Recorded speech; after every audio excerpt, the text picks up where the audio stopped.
Thank you, Roy and Simon. Track 3. An aviation enthusiast's dream of flying on board a Vulcan plane has been fulfilled 4 years after her death, thanks to pilots who carried her ashes on a local flight.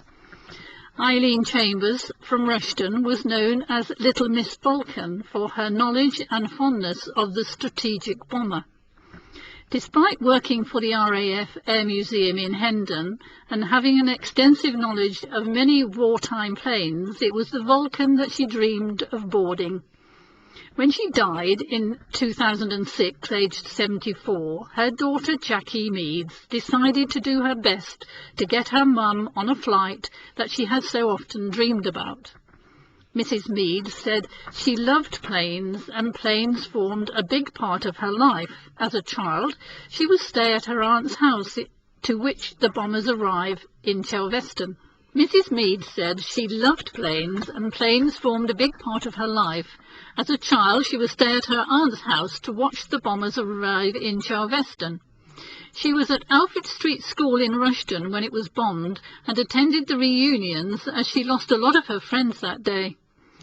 Later in her life, she wrote to the airspace and demanded to know what the lights were that she had seen in the sky. They eventually wrote back and told her that they were the trailing of the new Vulcan and took her on a tour of the new plane. Her fascination with it started then.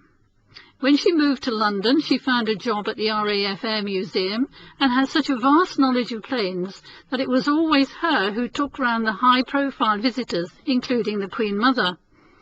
Planes were her life, and the only thing missing was the flight on the Vulcan.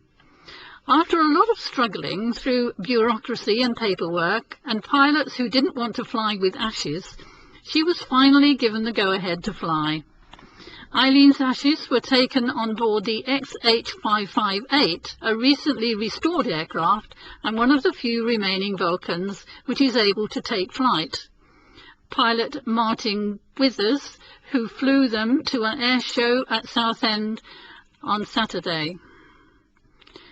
Mrs. Meads said, "I know she wasn't alive, but I know she was there. We could feel her there. She would have been over the moon with the experience, and I can't thank the pilot and the team enough. It was a dream come true for her. I know that she would have loved it so much. We promised it to her, and it makes me so pleased that we have made it a reality." A biplane built in Northamptonshire during the 1960s for a Biggles movie has been restored to full flying order after sitting unloved in pieces in a New York barn for almost 30 years. The replica BE-2C biplane was built in 1969 by Northamptonshire man Charles Boddington for the movie Biggles Sweeps the Skies. But after funding for the film was pooled and the project was scrapped, the plane was shipped over to America to star in a flying circus. It flew regularly in the skies above America until 1977, when it was involved in a horrific crash which virtually destroyed the plane. After the crash, the remains of the aircraft were stashed away in a barn in upstate New York. It was more or less forgotten about until the remains were spotted by a British tourist who realized what the twisted metal pieces were. The remnants of the plane were then shipped back to Northamptonshire, where 48-year-old Matthew Boddington, the son of the man who built the plane, has spent the past 6 years restoring it with fellow enthusiast Steve Slater. Mr. Boddington of Earthlingborough said, "It's difficult to describe quite what it means to me. I was 6 years old when it was first flown, and it was built by my father and designed by my uncle, so it means a lot to me.